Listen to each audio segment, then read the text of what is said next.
पढ़ लिखकर अच्छी नौकरी का सपना देखने वाला कैसे बन गया उत्तर प्रदेश का बाहुबली डॉन। अरुण सिंह से लेकर ब्रजेश सिंह बनने का सफर किसी फिल्म के स्क्रिप्ट की तरह जिसने लिखी अपनी जिंदगी। पिता की मौत से लेकर जरायम की दुनिया का बादशाह बनने तक का सफर।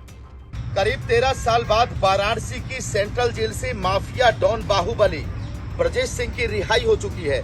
ब्रजेश सिंह अब बाहर आकर एक आम आदमी की तरह जिंदगी जीना चाहता है, लेकिन ब्रजेश सिंह की ये कहानी किसी फिल्म की कहानी से बिल्कुल कम नहीं है। हर माँ बाप का सपना होता है कि उसका बेटा पढ़ लिख कर एक बड़ा आदमी बने, लेकिन कभी कभी हालात रुख बदल देते हैं।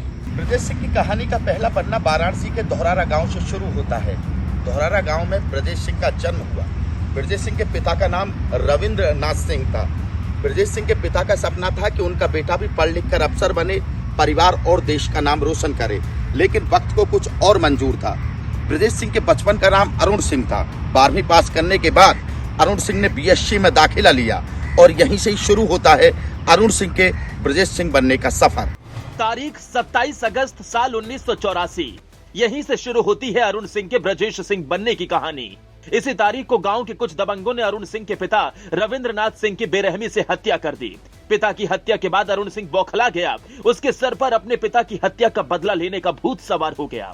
वो पढ़ाई लिखाई सब कुछ भूल गया। उसने बदला लेने की कसम खाई और 1 साल के अंदर ही उसने अपने पिता की हत्या के मुख्य आरोपी हरिहर सिंह को मौत के घाट उतार दिया।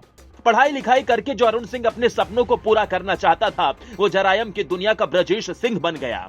हत्या का बदला अभी पूरा नहीं हुआ था, उसे और भी लोगों से ये बदला लेना था। उसके बाद ब्रजेश सिंह ने साल 1986 में चंदौली के सिकरौरा गांव के पूर्व प्रधान रामचंद्र यादव समेत 7 लोगों की गोलियों से भूनकर हत्या कर दी। यही वो लोग थे जो ब्रजेश सिंह के पिता के गुनहगार थे।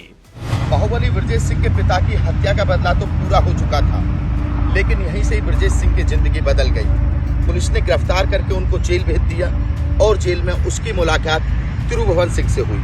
त्रिभुवन सिंह भी अपने भाई के हत्यारों को मौत की घाट उतारकर जेल में आया था और यहीं से ही ब्रजेश सिंह और त्रिभुवन सिंह की दोस्ती हो गई। इसके बाद जेल में दोनों की नजदीकियां बढ़ी। दोनों की कहानी एक जैसी थी, इसलिए जेल में ही ब्रजेश सिंह और त्रिभुवन सिंह की दोस्ती हो गई। ब्रजेश सिंह जेल में रहकर ये तो समझ ही चुका था कि ये दुनिया उसका सब कुछ है, यहीं से उसको ताकत हासिल करनी है और यहीं से ही पैसा कमाना है। जेल से ही ब्रजेश सिंह और त्रिभुवन सिंह ने स्क्रैप और बालू की ठेकेदारी करने वाले साहिब सिंह का साथ पकड़ा। दोनों साहिब सिंह के लिए काम करने लगे। साहिब सिंह को बालू के सरकारी ठेके भी दिलवाने लगे। यहीं से ही ब्रजेश सिंह का टकराव मुख्तार अंसारी से हुआ। दरअसल मुख्तार अंसारी साहिब सिंह के विरोधी मकनू सिंह के लिए काम करता था। साहिब सिंह और मकनू सिंह की ये लड़ाई अब ब्रजेश सिंह और मुख्तार अंसारी के बीच आ गई थी। हर क्षेत्र में दोनों ने अपना दबदबा कायम करना शुरू कर दिया। कई बार दोनों के बीच मुगल सराय की कोयला मंडी, रेलवे के ठेके, बालू के ठेके और अवैध शराब के ठेकों को लेकर गोलियां चलती रहीं। इसके बाद साल 1990 में ब्रजेश सिंह बिहार चला गया। बिहार में ब्रजेश सिंह कोयला का सबसे बड़ा कारोबारी सूर्यदेव सिंह के लिए काम करने लगा। सूर्यदेव सिंह के 6 विरोधियों की हत्या में भी ब्रजेश का नाम आया। इसी दुनिया में फिर ब्रजेश सिंह का संपर्क अंडरवर्ल्ड डॉन दाऊद इब्राहिम से हुआ। मुंबई में अरुण गवली गैंग ने दाऊद के बहनोई की हत्या कर दी। इसके बाद दाऊद के बहनोई की हत्या का बदला लेने के लिए ब्रजेश सिंह ने सुभाष ठाकुर के साथ मिलकर फिल्मी अंदाज में बड़े शूटआउट को अंजाम दिया। यहीं से ही पूरे उत्तर प्रदेश में ब्रजेश सिंह का खौफ फैल गया। इसी बीच मुख्तार अंसारी ने राजनीति का रास्ता पकड़कर ब्रजेश सिंह पर कानूनी शिकंजा कसना शुरू कर दिया। जुलाई 2001 में जब मुख्तार अंसारी मऊ से विधायक था तो ब्रजेश की गोलियों का शिकार हुए। हमले में गनर की मौत हुई, लेकिन मुख्तार अंसारी बच गया। इसी बीच ब्रजेश सिंह को अंडरग्राउंड होना पड़ा। उत्तर प्रदेश पुलिस ने ब्रजेश सिंह के ऊपर 5 लाख का इनाम भी रखा था। साल 2008 में ओडिशा के भुवनेश्वर से ब्रजेश सिंह को गिरफ्तार किया गया। इस गिरफ्तारी के बाद ब्रजेश सिंह के परिवार का राजनीतिक वजूद भी बढ़ा।